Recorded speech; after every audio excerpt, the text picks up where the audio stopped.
A plane lands in Istanbul, and suddenly half the men in the terminal are wearing the same headband.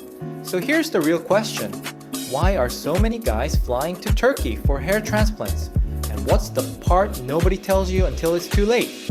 I'm Dr. Ko, hair transplant surgeon in Korea. And today I'm going to break this down.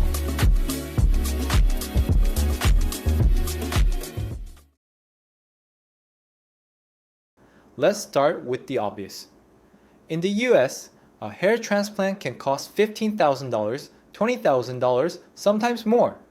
In Turkey, people see offers for $2,000 to $4,000, often with hotel and airport pickup included. That gap is so massive it doesn't feel like a discount. It feels like a glitch. And when something looks like a glitch, your brain does this. Why would I pay more if I can get the same thing for less? That's where the story begins. Here's the first thing most people misunderstand. A hair transplant is not like buying a phone. You're not choosing between Model A and Model B. You're choosing between who designs the hairline, who makes the incisions, who extracts the grafts, how grafts are handled, and how consistent the team is for 60 to 10 hours. That's not a product. That's a system.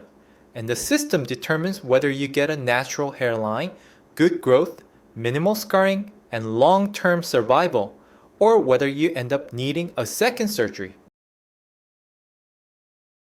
Now, why does Turkey dominate this space? Because Turkey didn't just sell surgery.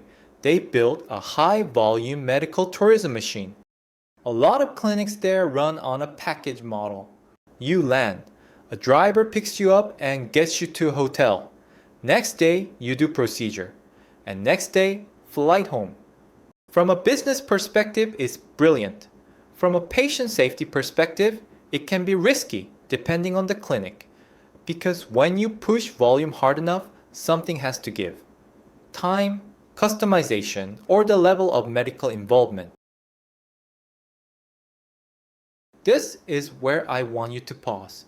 Because this single point is the difference between a smart medical decision and a future regret. In many countries, the key surgical steps must be performed by a physician. In some clinics in Turkey, you might see a different structure. The doctor may consult or appear briefly, while technicians perform major parts of the procedure. I'm not saying technicians are bad. I'm saying the surgical plan is everything. Incision angle, depth, density strategy, hairline design, managing existing native hair to reduce shock loss. These are not simple steps. These are the steps that determine whether your transplant looks real. So if you're considering any clinic, Turkey, Korea, the US, anywhere, ask directly, who designs the hairline? Who makes the incisions? Who extracts and places the grafts? And how many patients are being done that day? If they dodge those questions, that's your answer. Now let's be fair. Turkey can be cheaper for real reasons, and the price can be lower without the surgery being automatically bad. But here's the catch. When you shop by price alone, you often ignore the hidden variables. Graft handling time, transaction rates, anesthesia quality, infection control, post-op follow-up, and what happens if something goes wrong after you fly home. A hair transplant isn't just a procedure, it's a healing process that unfolds over months, and most complications don't happen on day one, they show up later. This is the part I say to patients all the time. Your donor area is a limited bank account. Once you spend it poorly, you can't reset. A bad transplant doesn't just give a bad result. It can also waste grafts, create patchy donor thinning, leave scarring that limits future options, and make the next surgery more complex. So if your plan is, I'll go cheap first and fix it later if needed, that plan often fails because repairs require more grafts and deliver less perfection. That's why this is not the place to gamble. If you remember nothing else, remember this.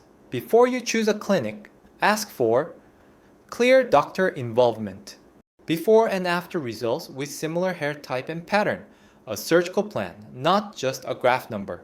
And post-op follow-up structure. This checklist applies to Turkey. It applies to Korea. It applies everywhere. So, why do so many men go to Turkey for hair transplants? Because the price is tempting, the packages are smooth, and the marketing is everywhere. But the smarter question is not, can Turkey do good transplants? The smarter question is, can this specific clinic with this specific team give me a safe, natural, long-term result? I'm Dr. Ko. Subscribe for more information on hair transplants and hair loss treatment, and I'll see you in the next one.